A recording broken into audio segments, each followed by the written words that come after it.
दोपहर का समय था। घर में चारों तरफ शांति थी। सिर्फ पंखे की हल्की आवाज और बाहर से आती दूर की आवाजें सुनाई दे रही थी। घर में सिर्फ हम तीन थे, मैं, मेरी छोटी बहन रिया और जीजा जी। मैं किचन में कुछ काम निपटा रही थी, जबकि रिया लिविंग रूम के सोफे पर लेटी हुई फोन में व्यस्त थी। उसके बाल खुले हुए थे, चेहरा थोड़ा थका लेकिन बहुत प्यारा लग रहा था। जीजा जी बाहर से आए। वे थके हुए दिख रहे थे, लेकिन रिया को देखते ही उनकी आंखों में एक नर्म मुस्कान आ गई। वे चुपचाप उसके पास गए और सोफे पर बैठ गए। रिया ने मुस्कुराकर कहा, आ गए जीजा जी, थक गए लगते हो। उन्होंने हल्के से उसका कंधा थपथपाया और बोले, हाँ बेटा, थोड़ा आराम चाहिए था, तुम्हारे पास बैठकर अच्छा लगता है। फिर धीरे से उन्होंने रिया को अपनी ओर खींच लिया। रिया थोड़ी हैरान हुई।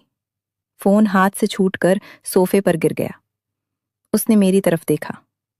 मैं किचन के दरवाजे पर खड़ी सब देख रही थी। जीजा जी ने रिया को करीब लाकर हल्के से गले लगा लिया। रिया की सांसें थोड़ी तेज हो गईं। उसने हल्का सा विरोध किया, जीजा जी, दीदी देख रही हैं। लेकिन जीजा जी ने प्यार से कहा, अरे बस थोड़ा सा प्यार कर रहे हैं, कोई बात नहीं। उन्होंने रिया के कान के पास मुंह लगाकर कुछ बहुत मीठी मीठी बातें फुसफुसाईं। रिया का चेहरा शर्म से हल्का लाल हो गया, आंखें नीची हो गईं। रिया ने थोड़ी देर पहले बताया था कि कमर में थोड़ी चोट लग गई है, इसलिए जीजा जी रिया की कमर का हल्का सा मसाज करने लगे थे। रिया ने अब विरोध बिल्कुल छोड़ दिया। कमरे में एक हल्की सुकून भरी गर्माहट फैल गई थी। जीजा जी ने रिया को गोद में उठा लिया। रिया ने शर्माते हुए अपना चेहरा उनके सीने में छुपा लिया। वे धीरे धीरे आगे की तरफ बढ़े। मैं चुपचाप देखती रही। वे दोनों सेफ जगह पर गए। बाहर फिर सन्नाटा छा गया। अंदर से हल्की हल्की बातें और मुस्कुराहटों की आवाजें आने लगीं। जीजा जी ने रिया को बिस्तर पर सुलाया, क्योंकि कमर में हल्का दर्द भी तो था रिया को। दोनों एक दूसरे को गहरी प्यार भरी नजरों से देख रहे थे। जीजा जी ने रिया के बालों में उंगलियां फेरते हुए कहा, तुम सच में बहुत प्यारी हो रिया। रिया ने शर्म से आंखें बंद कर लीं और हल्के से मुस्कुराई। वे दोनों एक दूसरे के बहुत करीब आए। जीजा जी ने रिया के कंधों पर हाथ रखा, फिर धीरे से सटा लिया। रिया ने भी उन्हें जवाब में गले लगा लिया। दोनों एक लंबे गर्मजोशी भरे आलिंगन में खो गए।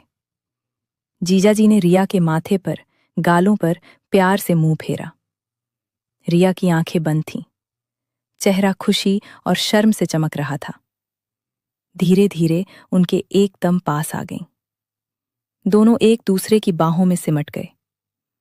रिया ने जीजा जी के बालों में उंगलियां फंसा ली। जीजा जी उसे बहुत प्यार से, बहुत संभाल कर छू रहे थे। कमरे में सिर्फ सांसों की हल्की आवाजें और प्यार भरी फुसफुसाहटें गूंज रही थीं। जो चीज आप लोग सुनना चाहते हो, वो भी प्यार से हुआ। कमर का दर्द ठीक हो गया मसाज के कारण। कुछ देर बाद सब शांत हो गया। जीजा जी ने रिया को अपनी बाहों में कस कर भर लिया। रिया उनके सीने में चेहरा छुपाकर लेट गई। दोनों थोड़े थके हुए, लेकिन बहुत खुश और संतुष्ट लग रहे थे। कमरे की हवा में प्यार और सुकून की महक बसी हुई थी। जीजा जी ने रिया के माथे पर फिर से प्यार से ले किया। उसके बिखरे बालों को उंगलियों से संवारा। रिया ने धीरे से कहा, जीजा जी, आज आपके साथ मुझे बहुत अच्छा लगा। इतना प्यार मिला, बहुत अच्छा लगा। जीजा जी मुस्कुराए और बोले, तुम मेरी जान हो रिया। अभी तो शाम बाकी है और भी बहुत सारा प्यार बाकी है। रिया ने हल्के से उनकी छाती पर हाथ मारा और शर्माते हुए मुस्कुराई। उसने उन्हें और कसकर पकड़ लिया। दोनों लंबे समय तक ऐसे ही लेटे रहे, एक दूसरे की धड़कनें सुनते हुए, एक दूसरे को महसूस करते हुए, जैसे समय रुक सा गया हो। बाहर धूप धीरे धीरे ढल रही थी, लेकिन अंदर का प्यार अभी भी उतना ही गहरा और मीठा था।